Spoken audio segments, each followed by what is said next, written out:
Today I'm going to be refuting Kenneth's claim about antibiotics from poultry manufacturers having a negative effect on human health.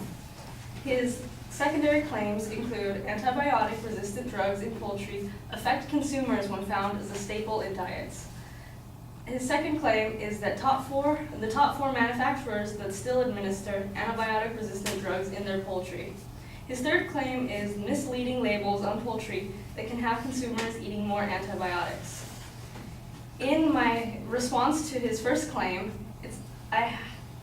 he doesn't exactly include a causation for how this is happening within consumers. He doesn't explain the biological aspect of how these antibiotic drugs are negatively affecting humans by having chickens eating these antibiotic-resistant drugs.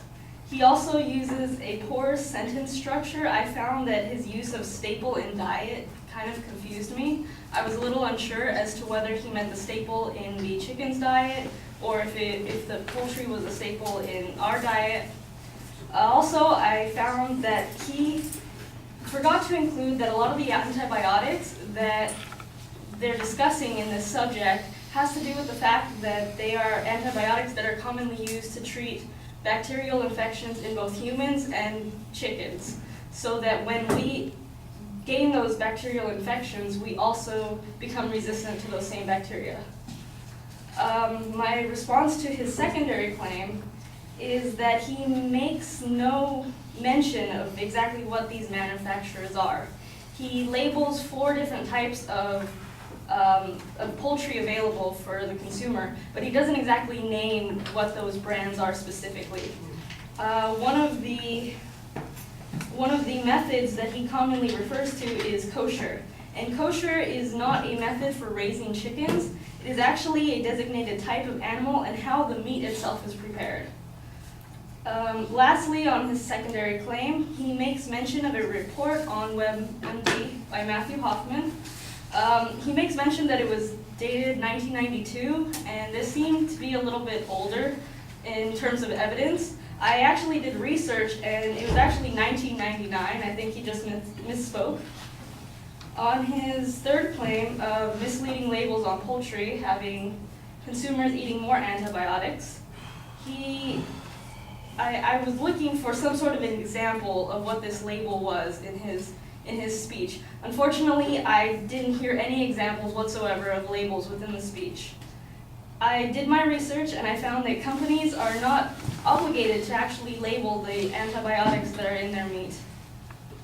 In conclusion, I felt that Kenneth's thesis was a little bit off from his conclusion, from his topic, and that there was much generalizing. Therefore, I felt that this was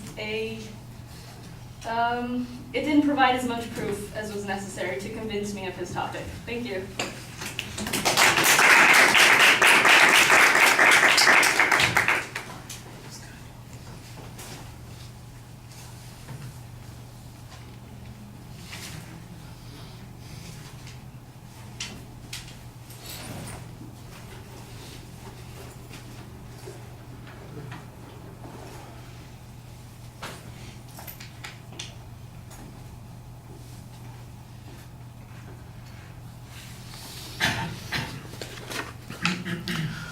All right, well, you labeled the advocate's claim and the secondary points, but a lot of your information here doesn't sound like an argument. It sounds like a critique of the argument rather than a refutation of the argument, especially, for instance, on the third and the last points. It seems like it's got less to do with whether or not the advocate's premises are valid and whether or not a competing idea is valid, and more like, well, here's better evidence that would prove that particular point, and I'm not exactly sure how that helps you very much.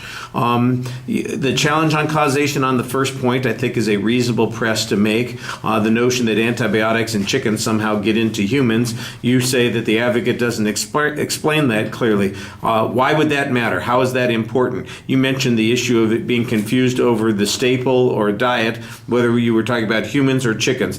If he's talking about humans, what would the impact have been? If he's talking about chicken diet, what would the impact be?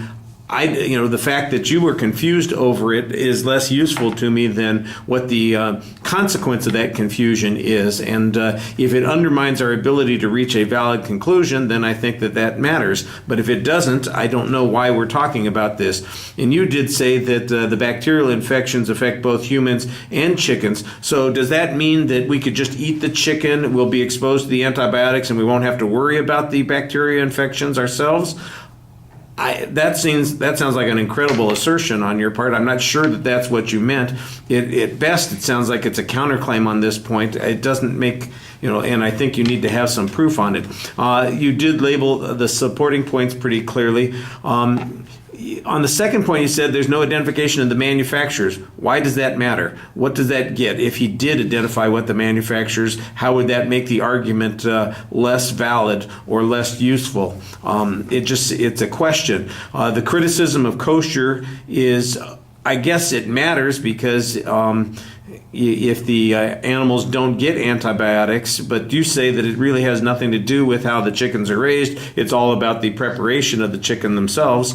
I do think that you need to provide some evidence on that particular point and then explain again why that matters in the course of the argument.